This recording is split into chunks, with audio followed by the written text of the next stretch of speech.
मैंने वीडियोस में बहुत देखा कि यहाँ तो पानी था नहीं ढोलेरा में, नहीं था। कैसे पॉसिबल है गुजरात में ये सब?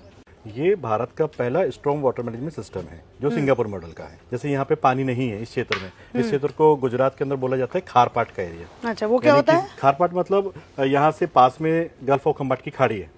खाड़ी से बार बार जब भी पानी आता है टाइड के अंदर में, उसमें सॉल्ट आता है, सॉल्टी वाटर आता है। और ये अभी से नहीं आ रहा, वर्षों से आ रहा है। अगर जमीन को खोदेंगे तो नीचे सॉल्ट वाला पानी निकलेगा। तो यहाँ दूर दूर तक पीने का पानी नहीं है। तो यहाँ पानी की व्यवस्था के लिए ये पहला स्ट्रॉन्ग वाटर मैनेजमेंट सिस्टम है। ये क्या काम करेगा? अब जब बारिश होगी तो बारिश सड़क पे गिरेगी, सड़क से सारा का सारा पानी डक्ट में जाएगा। तो 10 बाई 12 की डक्ट जमीन के अंदर डाली गई है। अब एक टनल के अंदर में पानी भर जाएगा। अब बारिश के पानी में नमक तो नहीं, वहां से पानी बहता हुआ इस क्रीक में इकट्ठा हुआ। अच्छा, तो मल्टीपल जगहों से ये पानी के सारा क्रीक में इकट्ठा होता जाएगा। अच्छा, ये अभी क्रीक जो है 6 किलोमीटर लंबी बनी है। ये टोटल 15 किलोमीटर लंबी बननी है। अच्छा, 110 फीट चौड़ी बननी है और 15 फुट गहरी बननी है। ठीक इस तरीके की 3 क्रिकेट धुलेरा में टोटल मिला के भविष्य में बनेगी। तो इस पानी को WTP प्लांट में लेके जाएंगे, वहाँ पे रिसाइकिल करेंगे। रिसाइकिल करके घरों में पीने के पानी की व्यवस्था हो जाएगी। ठीक है। घर से जो पानी निकलेगा वो STP प्लांट में जाएगा। अच्छा, सीवरेज ट्रीटमेंट प्लांट में वहाँ जाएगा, वहाँ से रिसाइकिल होकर और इंडस्ट्री वालों को दे दिया जाएगा। अरे पूरा रिसाइकिल हो गया, रिसाइकिल होकर इंडस्ट्री वालों को मिल गया। हाँ। इंडस्ट्री से जो पानी निकलेगा वो फिर रिसाइकिल होगा तीसरी बार। अच्छा। CETP प्लांट में जाएगा। हाँ। और वहाँ से रिसाइकिल होकर आपके घरों में एक बार लाइन और आएगी, जैसे US वगैरह में आती है। अच्छा, तो वहाँ क्या होता है, पीने का पानी अलग होता है और वॉशिंग के लिए, गार्डनिंग के लिए अलग पानी होता है। अगर किसी वजह से बारिश ज्यादा हो जाए तो इस पानी को गल्फ ऑफ खम्बाट की खाड़ी में छोड़ दिया जाएगा। अच्छा, किसी वजह से बारिश कम होती है हाँ। तो नर्मदा कैनाल की जो पाइपलाइन है उससे उस बार की पूर्ति करेंगे। क्या बात है, बहुत ही अच्छा सिस्टम। पानी का व्यवस्था ये भारत में पहला बार सिस्टम, पहला बार है। भारत का पहला डिग फ्री सिस्टम है। डिग फ्री यानी कि शहर को अगले 100 साल तक खोदना नहीं पड़ेगा किसी के लिए। मतलब सब कुछ अंडरग्राउंड है। सब कुछ। अभी भी आपको शहर दिख रहा है यहाँ पे। हाँ। ये सड़कें दिख रही हैं, यहाँ पे आपको लाइट्स दिख रही हैं। हाँ। लेकिन ओपन में कुछ भी दिख रहा है आपको? वायर किसी भी प्रकार की नहीं, एक भी वायर नहीं। कोई भी पाइपलाइन आपको ओपन दिख रही है? नहीं, सब कुछ अंडरग्राउंड है। ये एशिया का बिगेस्ट एरिया जो प्लग एंड प्ले के साथ रेडी टू मूव है। Plug and play ready to move का मतलब क्या होता है? तो प्लग एंड प्ले का मतलब सुविधाएं तैयार हैं, आप आइए और काम चालू कीजिए। अच्छा। आपके जीवन के इतिहास में, हमारे जीवन के इतिहास में और हमारे पप्पा के जीवन के इतिहास में अच्छा। कभी हमने सुना है कि कोई नया शहर बना है? एरिया डेवलप्ड होते हैं, जैसे न्यू चंडीगढ़, नोएडा एक्सटेंशन, नई दिल्ली, नई मुंबई, है ना, नया रायपुर, न्यू गुड़गांव, ये सब एरिया एक्सटेंड हुए। लेकिन हमने भारत में पहली बार कोई शहर बनते हुए देखा है।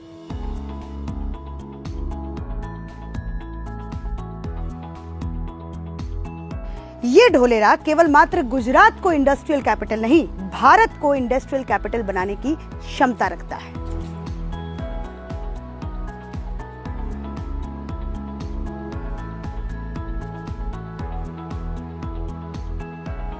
तो इन सब चीजों को देख करके क्या यहाँ पर बड़े बड़े इन्वेस्टर्स भी आ रहे हैं इन्वेस्ट करने के लिए? कोई भी ऐसा प्रोजेक्ट होता है, जब तक वहाँ पर इन्वेस्टर्स नहीं आते हैं तो लोगों का भरोसा नहीं होता है। अब पूरे भारत में जब भी प्रोजेक्ट बनते हैं ना, 90% प्रोजेक्ट ऐसे होते हैं जो एरिया लेवल के होते हैं। यानी उस एरिया लेवल का मतलब 5 से 7 किलोमीटर के लोग ही उसमें इन्वेस्टमेंट करते हैं। और एक होता है ग्लोबल प्रोजेक्ट, नेशनल प्रोजेक्ट। ये भारत का पहला ऐसा है। अच्छा, कि इसके अंदर से ऑल ओवर इंडिया से इन्वेस्टर आ रहे हैं। अच्छा, हम लोग ये ऐसा कह सकते हैं, क्योंकि जब से मैं देख रही हूँ तो यहाँ पर मुझे दिख रहा है कि यहाँ पर अभी लोग बसने शुरू नहीं हुए हैं, लेकिन यहाँ पे पानी टंकी जो है वो, जैसे आप अगर दूर से देखेंगे तो वो 2.5 लाख लीटर का है। 2.5 लाख लीटर की 12 पानी की टंकी है। 2.5 लाख लीटर की 12 पानी की टंकी जो है वो पूरा लगा दिया गया है। तो क्या हम लोग ये कह रहे हैं कि हम लोग फ्यूचर के, ये गलत मुझे आप बताइएगा, कि फ्यूचर के एक ऐसे शहर में खड़े हैं जहाँ पे हम लोग इतिहास देख रहे हैं अपनी आंखों से, ये क्या हिस्ट्री देख रहे हैं? हमने पहले बोला था प्लग एंड प्ले।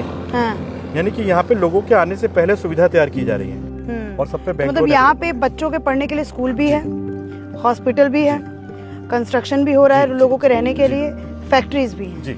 मतलब फुल पैक्ड सिटी ये बनने वाली है। दुबई 2.0 बनने वाला है। दुबई 2.0 आपको नहीं लगता बड़ा दावा कर रहे हैं दुबई 2.0? अच्छा, इंडिया के अंदर। ओके, आप ये समझिए कि हम लोगों के यहाँ जब तक कुछ होता है नहीं ना, मानते नहीं है। पता है फिर क्या बोलेंगे लोग? कि बातें इतनी बड़ी कीजिए कि जिसके ऊपर लोगों को विश्वास हो। ठीक है, जैसे मैंने बताया आपको कि वर्ल्ड का सबसे बड़ा स्टैचू कहाँ पे है? गुजरात में ही है ना। वर्ल्ड का सबसे बड़ा फिनटेक सिटी कहाँ पे है? गिफ्ट सिटी गुजरात में। ज्यादा मत बोलिए, दूसरे शहरों से लोग देख रहे होंगे, जलन हो जाएगा लोगों को। सबसे बड़ा स्टेडियम कहाँ पे है? बोलेंगे सब कुछ तो गुजरात में ही है। हम आपसे पूछ रहे हैं ना, वर्ल्ड का सबसे बड़ा स्टेडियम कहाँ पे है? गुजरात में। गुजरात में। वर्ल्ड का सबसे बड़ा CNG पार्क कहाँ बन रहा है? गुजरात में। भावनगर के अंदर में, गुजरात में। वर्ल्ड का सबसे बड़ा सोलर पार्क कहाँ बन रहा है? गुजरात में। कच्छ के अंदर में बन रहा है, गुजरात में। वर्ल्ड का सबसे बड़ा डाटा सेंटर कहाँ बन रहा है? गुजरात के अंदर बन रहा है, जामनगर के अंदर में। तो यहाँ पे सबका साथ सबका विकास है। हैं। ये जो गाड़ियाँ हैं ये कौन है? ये वर्कर्स की गाड़ियाँ हैं सब? ये दिख रहे हो, आपको दिख रहे होंगे, इसमें सारे Workers वर्कर्स हैं। ये काम करने वाले। हाँ, ये मतलब वो ट्रक पूरा भर के वर्कर है, ये वो सारे वर्कर, सारे जो लोग वर्कर यहाँ टाटा के लिए काम कर रहे हैं, ये वर्कर्स हैं, ये यस, सब के यस, सब। यस, यस, ये सभी लोग वर्कर्स हैं। ये शिफ्टों के हिसाब से जा रहे हैं। अच्छा, हाँ, रहते कहाँ हैं ये सारे वर्कर्स? ये वर्कर्स बहुत सारे भावनगर रहते हैं, धुलेरा गांव के अंदर में जो जगह है आसपास में, या फिर फैदरा के पास में, अड़ोस पड़ोस में फिलहाल रह रहे हैं अभी, क्योंकि यहाँ रहने के लिए नहीं है।